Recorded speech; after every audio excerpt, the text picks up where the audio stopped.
ಸಾಲು ಸಾಲು ಆರೋಪಗಳಿಗೆ ಗುರಿಯಾಗಿ ಜೈಲು ಪಾಲಾಗ್ತಾ ಇರುವ ದರ್ಶನ್ರನ್ನ ಅವರ ವರ್ತನೆಯನ್ನ ಗಮನಿಸಿದ ಕೆಲವರು ಪ್ರಜ್ಞಾವಂತರು ಇನ್ಫ್ಯಾಕ್ಟ್ ಸಿನಿಮಾ ಕ್ಷೇತ್ರದಿಂದ ಅದರಲ್ಲೂ ಸ್ಯಾಂಡಲ್ವುಡ್ನಿಂದ ಅವರನ್ನ ಬ್ಯಾನ್ ಯಾಕೆ ಮಾಡಬಾರ್ದು ಅನ್ನೋ ಪ್ರಶ್ನೆಯನ್ನ ಕೇಳ್ತಿದ್ದಾರೆ. ಇದೇ ವಿಚಾರಕ್ಕೆ ಸಂಬಂಧಪಟ್ಟಂತೆ ಪ್ರತಿಪಕ್ಷ ನಾಯಕ ಅಶೋಕ್ ಪ್ರತಿಕ್ರಿಯೆ ನೀಡಿದ್ದಾರೆ. ಫಿಲ್ಮ್ ಚೇಂಬರ್ನವರು ಇದರ ಬಗ್ಗೆ ಕ್ರಮ ಕೈಗೊಳ್ಳಬೇಕು, ಪ್ರಕರಣದಲ್ಲಿ ಸತ್ಯಾಸತ್ಯತೆ ಹೊರಗೆ ಬರಬೇಕು ಅಂತ ಹೇಳಿ ದರ್ಶನ್ ವಿಚಾರದಲ್ಲಿ ವಿಪಕ್ಷ ನಾಯಕ ಅಶೋಕ್ ಪ್ರತಿಕ್ರಿಯೆ ನೀಡಿದ್ದಾರೆ. ಕಾನೂನಿಗಿಂತ ಯಾರು ದೊಡ್ಡವರಲ್ಲ, ದರ್ಶನ್ ಕಾನೂನು ಕೈಗೆ ತೆಗೆದುಕೊಳ್ಬಾರ್ದಾಗಿತ್ತು, ದರ್ಶನ್ ಸೈಬರ್ ಕ್ರೈಮ್ಗೆ ದೂರು ಕೊಡಬಹುದಾಗಿತ್ತು, ರೇಣುಕಾಸ್ವಾಮಿ ದೇಹ ನೋಡಿ ಅಯ್ಯೋ ಅನಿಸ್ತಾ ಇದೆ, ಈ ಪ್ರಕರಣದಲ್ಲಿ ಆರೋಪಿಗಳ ವಿರುದ್ಧ ಕಠಿಣ ಕ್ರಮ ಆಗಬೇಕು ಅಂತ ಪ್ರತಿಕ್ರಿಯೆ ನೀಡಿದ್ದಾರೆ ಅಶೋಕ್. ನೋಡಿ, ಕಾನೂನಿಗಿಂತ ಯಾರು ದೊಡ್ಡವರಿಲ್ಲ.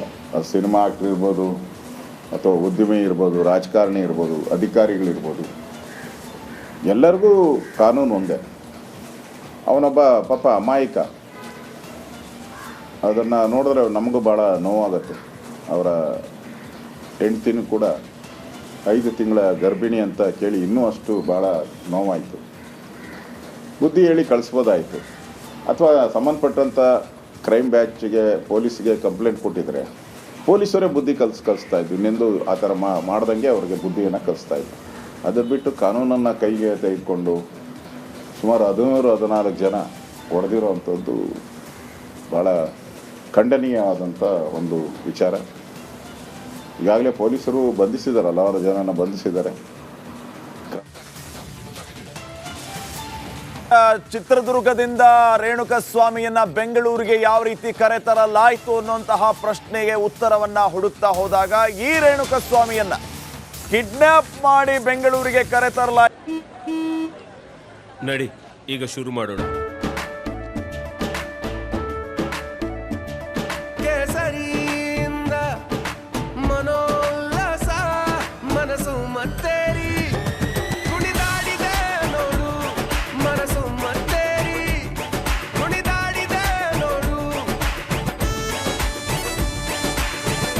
ಕ್ಷಣ ಕ್ಷಣವೂ ಆಚರಿಸಿ ಕೇಸರಿ ಹಬ್ಬ.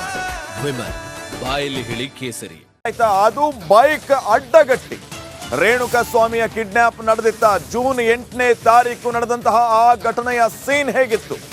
ಅಸಲಿಗೆ ಚಿತ್ರದುರ್ಗದಲ್ಲಿ ಅವತ್ತು ನಡೆದಿದ್ದಾದ್ರೂ ಏನು? ರಿಪಬ್ಲಿಕ್ ಕನ್ನಡದಲ್ಲಿ ಎಕ್ಸ್ಕ್ಲೂಸಿವ್ ದೃಶ್ಯಾವಳಿಗಳು. ಹೈವೇ ಪಕ್ಕದಲ್ಲೇ ಕಿಡ್ನಾಪ್ ಮಾಡಿದ್ರ? ಹಾಗಿದ್ರೆ ಹಂತಕರು ರೇಣುಕಾಸ್ವಾಮಿ ಹೊರಟು ನಿಂತ ಸಂದರ್ಭದಲ್ಲಿ ಆತನನ್ನ ತಡೆದು ಕಿಡ್ನಾಪ್ ಮಾಡಲಾಗಿತ್ತ.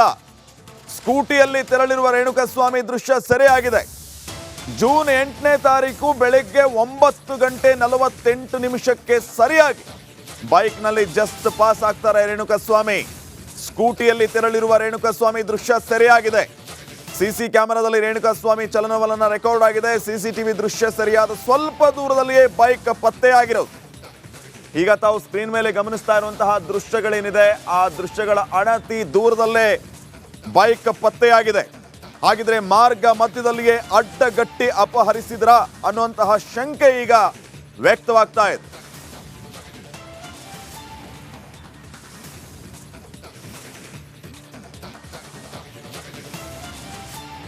ನೋಡಿ, ತಾವು ಗಮನಿಸ್ತಾ ಇರುವಂತಹ ದೃಶ್ಯಗಳು ಒಂದ್ ಕಡೆ ಅಪೋಲೋ ಮೆಡಿಕಲ್ ಶಾಪಿಂದ ಲಾಗೌಟ್ ಆಗಿ ಹೋಗುವಂತಹ ದೃಶ್ಯಗಳು, ಗಡಿಬಿಡಿಯಲ್ಲಿ ಇದ್ದಂತಹ ರೇಣುಕಾಸ್ವಾಮಿ. ಮತ್ತೊಂದು ಕಡೆ ಈಗ ಸಿಗ್ತಾ ಇರುವಂತಹ ಮತ್ತಷ್ಟು ಎಕ್ಸ್ಕ್ಲೂಸಿವ್ ದೃಶ್ಯಾವಳಿಗಳು. ಬೈಕನ್ನು ಅಡ್ಡಗಟ್ಟಿ ಅಪಹರಿಸಿದ್ರ ಅನ್ನುವಂತಹ ಒಂದು ಪ್ರಶ್ನೆಗೆ ಪುಷ್ಟಿ ನೀಡುವಂತಹ ದೃಶ್ಯಗಳು. ಸರಿಯಾಗಿ 9:48 ಬೆಳಿಗ್ಗೆ ಅವತ್ತು ಜೂನ್ 8ನೇ ತಾರೀಕು ಆ ಸ್ಕೂಟಿಯಲ್ಲಿ ಜಸ್ಟ್ ಪಾಸ್ ಆಗ್ತಾ ಇರುವಂತಹ ದೃಶ್ಯಗಳನ್ನು ಗಮನಿಸ್ತಾ ಇದ್ದೀರಿ. ಅಲ್ಲಿಂದ ನಡೆದಿದ್ದೇ ಕಿಡ್ನಾಪ್ ಅನ್ನುವಂಥದ್ದು. ಯಾಕಂದ್ರೆ ಈ ಒಂದು ದೃಶ್ಯಗಳೇನಿದೆ, ಈ ದೃಶ್ಯಗಳಿಂದ ಅಣತಿ ದೂರದಲ್ಲಿಗೆ ಬೈಕ್ ಪತ್ತೆಯಾಗಿದೆ. ಸೊ ದುಷ್ಕರ್ಮಿಗಳು ಪ್ಲಾನ್ ಮಾಡಿಕೊಂಡು ಕಿಡ್ನಾಪ್ ಮಾಡಿದ್ರು ಅನ್ನುವಂತಹ ಪ್ರಶ್ನೆಯೂ ಕೂಡ ಈಗ ಸೃಷ್ಟಿಯಾಗ್ತಾ ಇದೆ.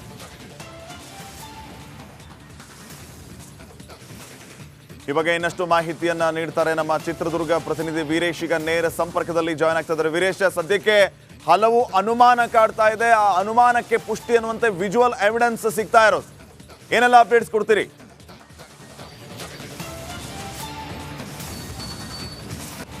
ಖಂಡಿತ. ಏನು ಶನಿವಾರ ಬೆಳಗ್ಗೆ ಸುಮಾರು 9:48 ಇದೇ ನಾವು ನಮ್ಮ ಲೆಫ್ಟ್ ಭಾಗಕ್ಕೆ ನೋಡ್ತಾ ಇರ್ಬೋದು. ಈ CC ಕ್ಯಾಮ್ರಾದಲ್ಲೇ ಏನು ಮೃತ ರೇಣುಕಾಸ್ವಾಮಿ ಈ ರಸ್ತೆಯಲ್ಲಿ ಪಾಸ್ ಆಗ್ತಾರೆ. ಸುಮಾರು 9 ಮಾರ್ನಿಂಗ್ ಮನೆಯಿಂದ ಒಂದು 9:40ಕ್ಕೆ ಟಿಫಿನ್ ಮಾಡಿಕೊಂಡಂತಹ ರೇಣುಕಾಸ್ವಾಮಿ ಈ ರಸ್ತೆ ಅಂದರೆ ಈ ರಸ್ತೆಯಲ್ಲೇ ಆತ ಅಪೋಲೋ ಫಾರ್ಮಸಿಗೆ ಹೋಗ್ಬೇಕಾಯ್ತು. ಆದರೆ ಅವತ್ತು ಕೂಡ ವೀಕ್ ಆಫ್ ಆಗಿದ್ರು. ಫಾರ್ಮಸಿಗೆ ಹೋಗೋದು ದಿನ ವೀಕ್ ಆಫ್ ಆಯಿತು. ಯಾಕೆ ಈ ರಸ್ತೆಯಲ್ಲಿ ಬಂದರು ಅನ್ನೋದು ಸಾಕಷ್ಟು ಅನುಮಾನಕ್ಕೆ ಎಡೆ ಮಾಡಿಕೊಡ್ತದೆ. ಅಷ್ಟೇ ಅಲ್ಲದೆ ಏನು ಒಂದು 9:48 ಈ ಬೈಕಲ್ಲಿ ಪಾಸಾದಂಥ ಇದು ಸ್ಕೂಟಿ ಇಲ್ಲೇ ರಸ್ತೆ ನಾವು ನೋಡ್ತಾ ಇರ್ಬೋದು. ಅಲ್ಲಿ ಒಂದು ಕೆಂಪು ಆಟೋ ನಿಂತಿದೆ. ಅಲ್ಲಿ ಪಾರ್ಕಿಂಗ್ ಆಗಿರೋಂಥ ಅಂದರೆ ಸ್ಕೂಟಿ ಪತ್ತೆ ಆಗ್ತದೆ.